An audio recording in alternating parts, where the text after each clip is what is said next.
evening, Adam. Just wondering, how did you think the defense performed tonight? Mike said he thought they were flying around and very effective overall. Yeah, I mean, I thought we played hard. I thought we were play with good energy level.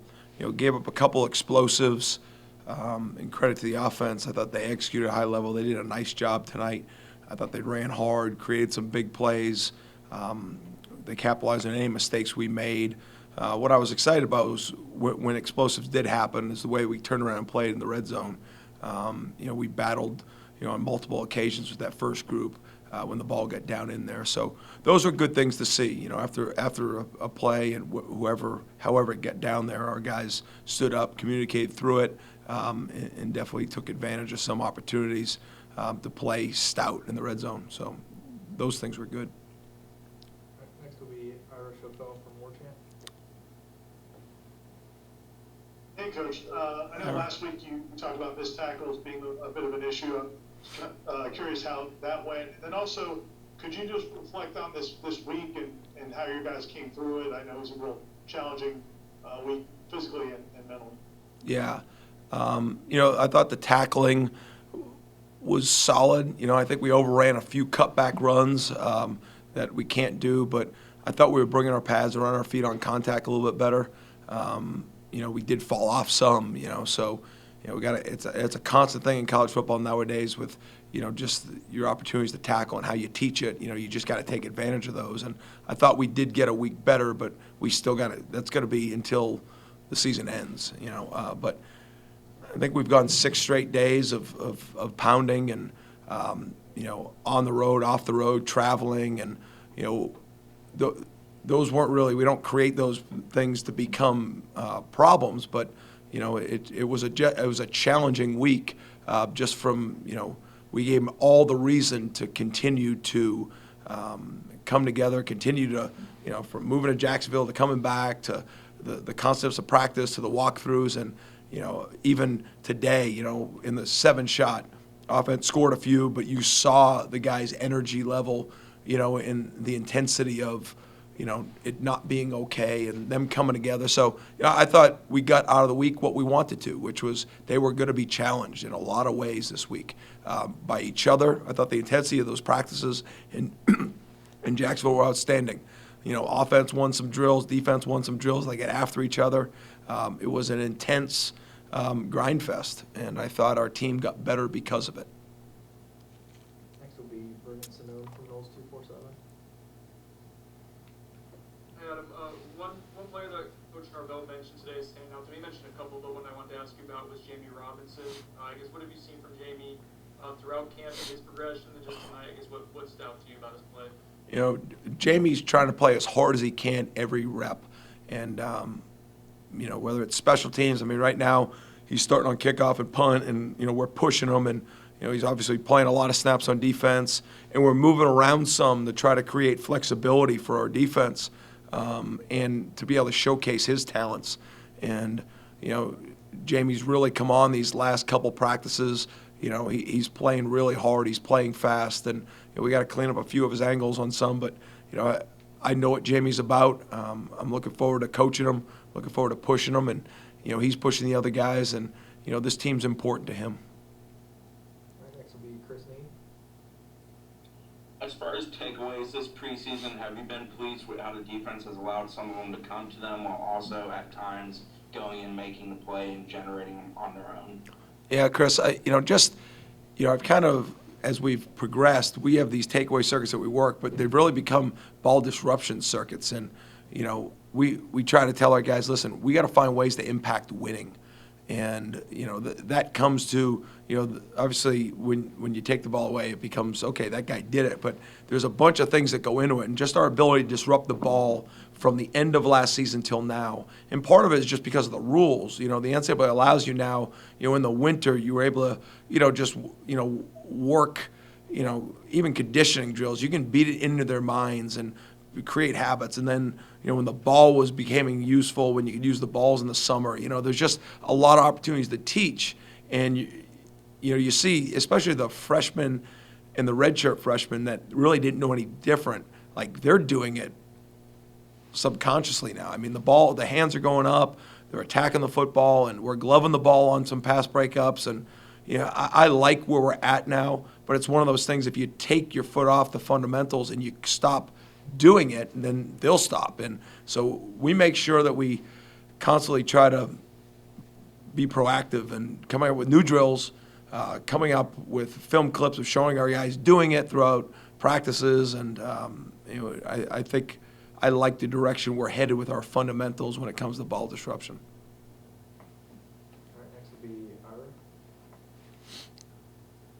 Ira. Coach Shannon the other day mentioned, just the mixing, matching he's doing at linebacker. He doesn't really want to declare starters. He just wants to kind of get those guys all to feel like they're starters. And I know you still have some position battles, probably corner and a couple other positions as well. Will there be a point, do you feel like, where you need to get 11 guys to get a lot of reps together, or will this kind of continue maybe up until right towards the end? Well, I mean, we won't just have 11. I mean, we all know that, especially up front. We'll have, probably 5 defensive tackles that'll play and at least probably 4 ends. At linebacker, we'll probably have 4 guys that play the majority of snaps. And then in the secondary, we'll probably lock in on 5 and then have a 6th and a 7th, have a 3rd to 4th safety, have a 3rd to 4th nickel/corner. And what we're doing at linebacker right now at Randy is we're teaching them basically both spots, and we're making it really flexible so it's always the next man up. It's not just the backup at a certain spot.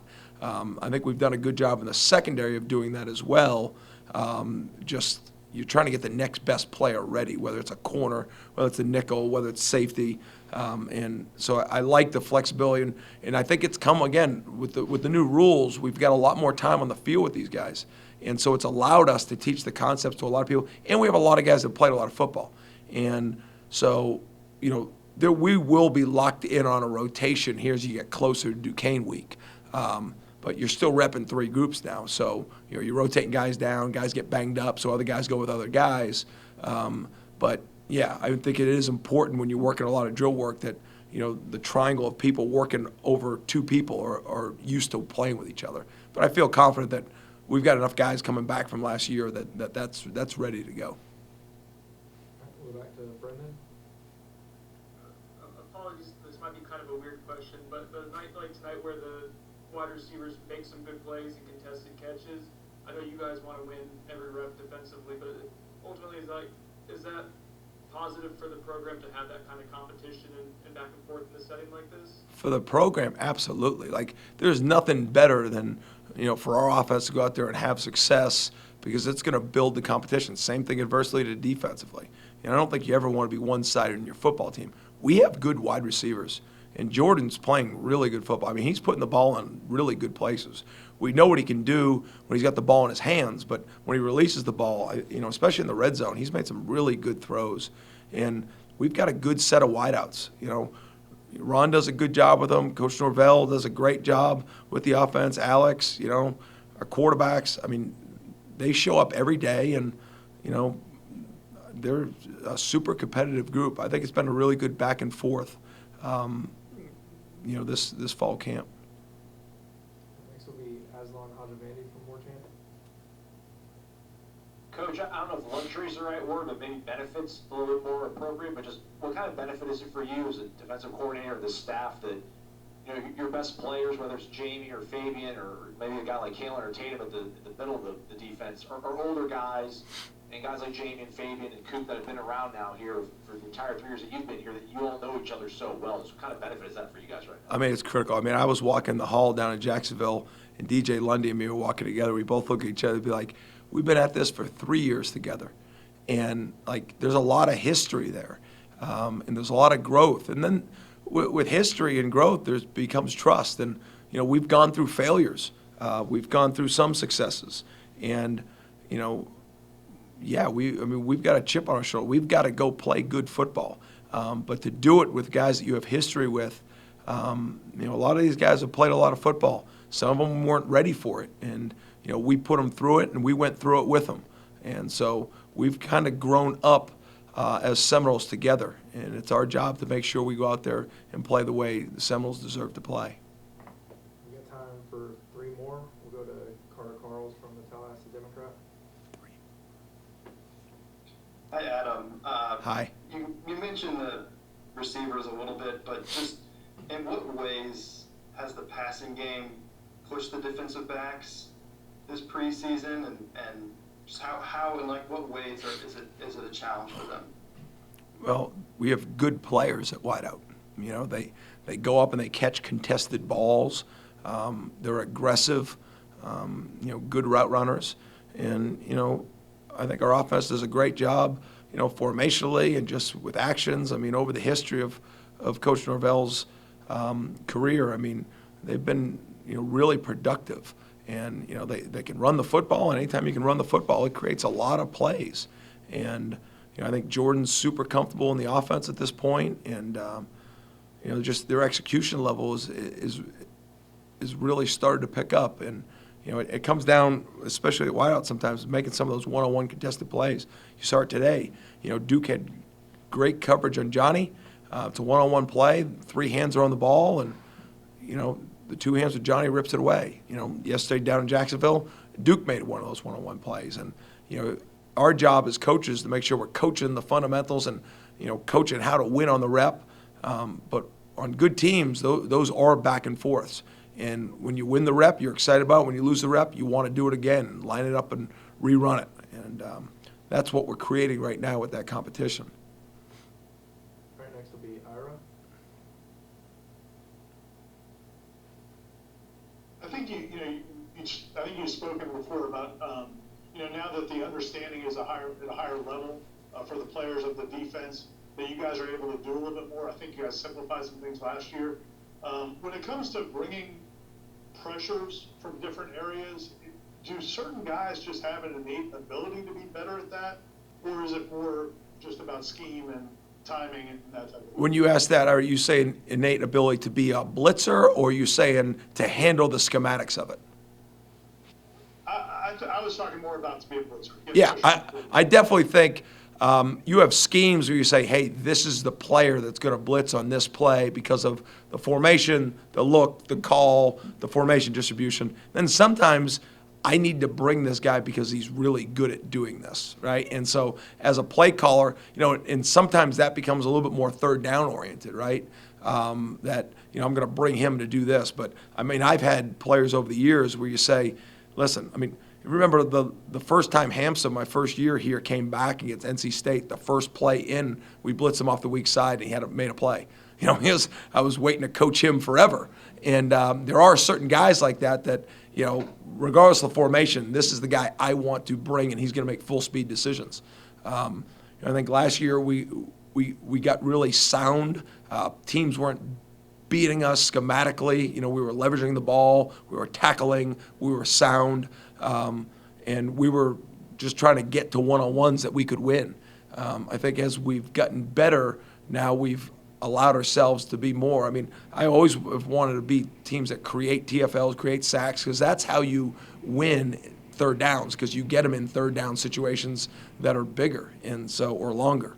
And so we have come a long ways. I mean, I get breakdowns after every single practice, and, from drill work to the end of each period of, our success rate on pressures, our success rate on, 7-man drops, on press coverage, and all those things. And, you evaluate them after each practice. Then when camp settles, it's like, okay, this is what we're going to be. And you want to be that, but you also need curveballs and changeups. So an offense can say, hey, that's what Florida State is. But they're really good at this and this as well, but it's out of the same look. And I think when you can start doing that, then you create offenses that they have to coach the quarterback of not when you see it, it's this. When you see it, it could be this or it could be that. Now you're winning on defense because they're waiting for post-snap decisions. And now your kids can play faster, and the offense needs to react to you. And I've always been an advocate of being an offensive defensive coach where you can, play more of an attack style and make them kind of dictate how the game will go and where the ball will go. All right, last one, we'll go back to Brendan. You mentioned walking out to the field with DJ Lundy the other day. From our vantage point, it's been really cool seeing his progression in this camp physically, and the way he's playing linebacker. For you to see it, though, day to day, and from how far has he come the last 3 years to where he is now? I mean, one of the great things about coaching college football is you're getting these guys at 17 years old.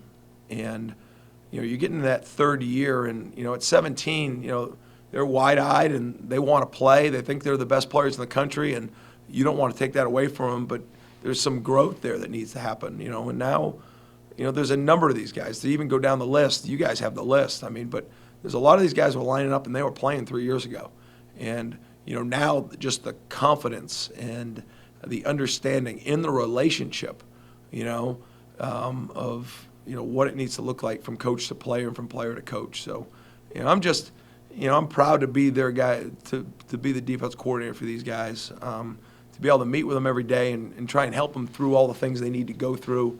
You know, just about everybody in that unit, I've had to sit down with them of things that weren't just football that we had to help them through, you know, and you can go down the list of the guys and, you know, not to mention the plays that you've seen them make over the years. So, you know, it just brings a close bond or brotherhood towards it that is part of why I love college football. And, you know, just looking forward to, you know, putting a great plan together this week, in our last week of camp, you know, and see these guys grow even closer. All right, thank you, Coach. Thanks, guys.